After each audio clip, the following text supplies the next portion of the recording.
Have you ever noticed that some mausoleums look more like mansions, temples, or even small palaces than places of burial? As I walk through Cypress Lawn Memorial Park here in Colma, surrounded by these incredible monuments, it raises an interesting question. Who were these structures really built for? At first glance, the answer seems obvious. We assume they were built for the dead, but in reality, that's only part of the story. Because throughout history, mausoleums have never really been about the people inside them. They were built for the living. They were expressions of love, remembrance, family pride, faith, and in some cases, wealth and status. They were designed to preserve names, stories, and memories long after generations had passed. The people resting inside these walls no longer need these grand buildings, but those left behind did. These monuments offered comfort to grieving families. They became symbols of legacy, and perhaps most importantly, they served as reminders that a person's life mattered and that they would not be forgotten. Today, more than a century after many of these structures were built, they still stand as remarkable works of architecture and pieces of California history. So in this video, we're going to explore some of the most impressive mausoleums at Cypress Lawn Memorial Park. Join me and let's step into one of California's most beautiful cities of the silent.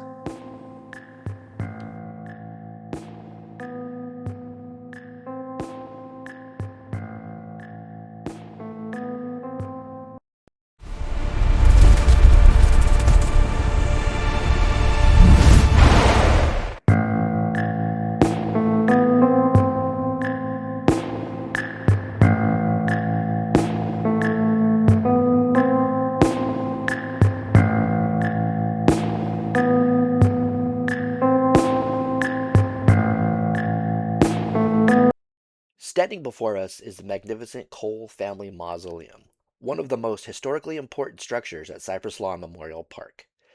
Built in 1893, this mausoleum was constructed and belonged to Captain William H. Cole, a 49er, sea captain, and co-founder of the Alaska Commercial Company.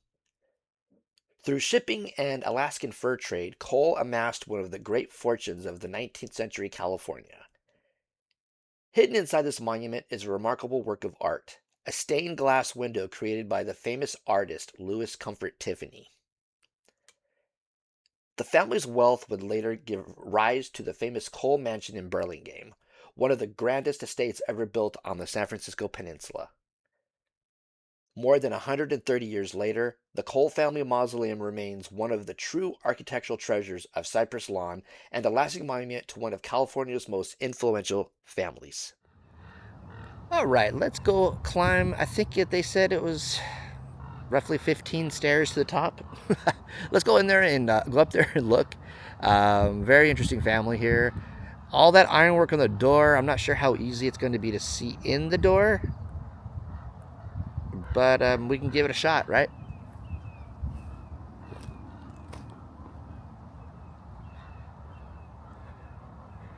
Let's see how many steps here. I'm going to count each one. 1, 2, 3, 4, 5, 6, 7, 8, 9, 10, 11, 12, 13, 14, yes, 15. And let's see if we can get a look at that Tiffany stained glass window inside. I know this is throwing it off, but it's right there, I guess, but I don't know how good it's going to come out. It's still intact. Tiffany stained glass window. Wow. Beautiful inside.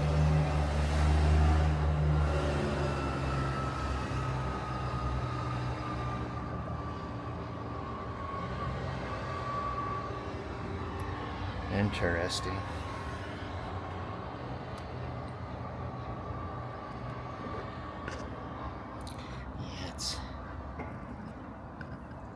It's kind of hard to see through all of this. This is the view from atop here.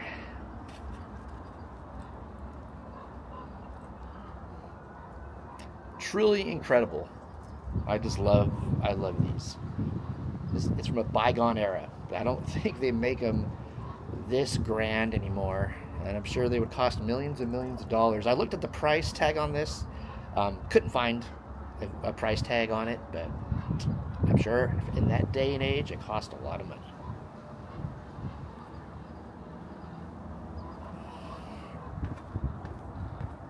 Let's try not to break our neck coming back down now. The 15 stairs, we wouldn't want to fall and hit each stair. Alrighty, who's next? Standing before us is the impressive Hobart family mausoleum, one of the grand architectural landmarks of Cypress Lawn. This monument honors the family of Walter Scott Hobart, one of 19th century San Francisco's successful businessmen and civic leaders.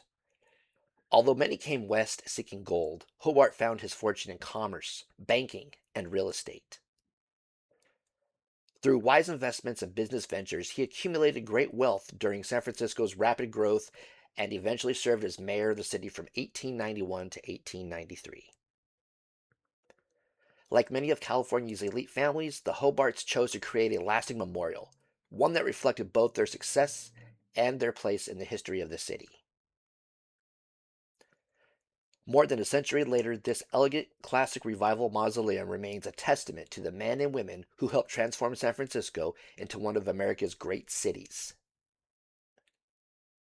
Surrounded by the beauty and tranquility of Cypress Lawn, the Hobart Family Mausoleum continues to stand as a reminder of California's Gilded Age and the fortunes that shaped the West. Now that we learned a little bit about the Hobart family, let's go check out their mausoleum a little bit closer. They have glass up on the door over the window. It looks like it's some kind of certain design. Again, I don't know how well we're going to be able to see inside,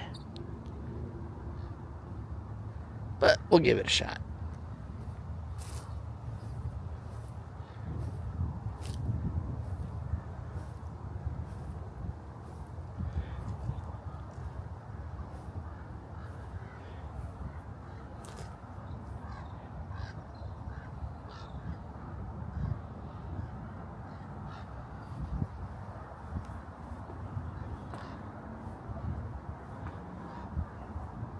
Lifestyles of the rich and famous. Let's see, without agitating the gimbal here.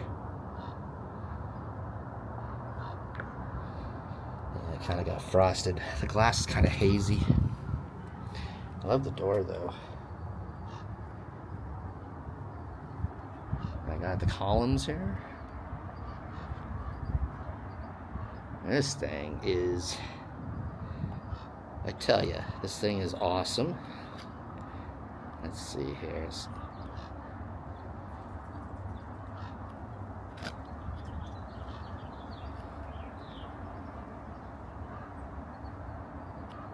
Interesting.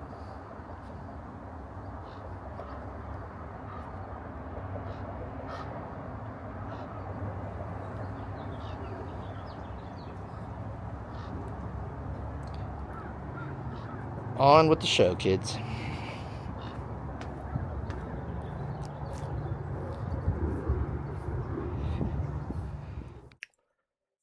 This is the mausoleum of Rudolph Spreckels, a member of one of the wealthiest and most influential families in California history. Rudolph was the youngest son of Klaus Spreckels, the man known throughout the world as the Sugar King. Klaus Spreckels had immigrated from Germany and built a business empire that eventually controlled much of the Hawaiian sugar industry. His fortune made him one of the richest men in America. Through the Spreckels Sugar Company and other investments, the family accumulated enormous wealth and became one of the most powerful families of the West Coast. But Rudolph Spreckels wanted to establish his own identity rather than simply live in his father's shadow.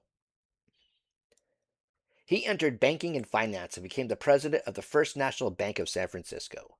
Over time, he built a fortune of his own and became one of the city's most respected businessmen. Yet perhaps Rudolph's greatest legacy had nothing to do with money. In the years following the devastating 1906 earthquake, San Francisco was rocked by corruption scandals involving city officials and powerful political figures.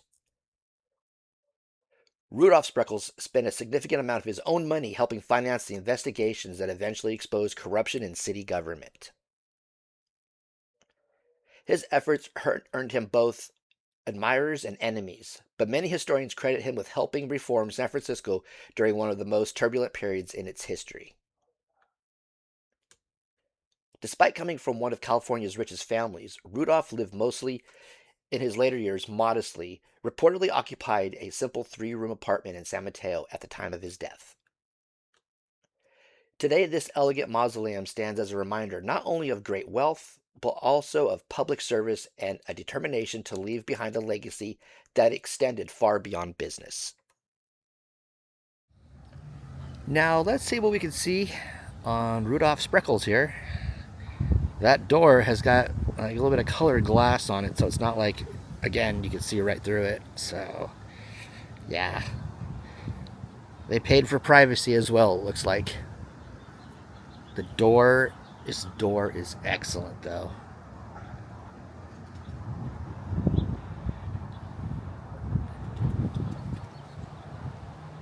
Just look at that.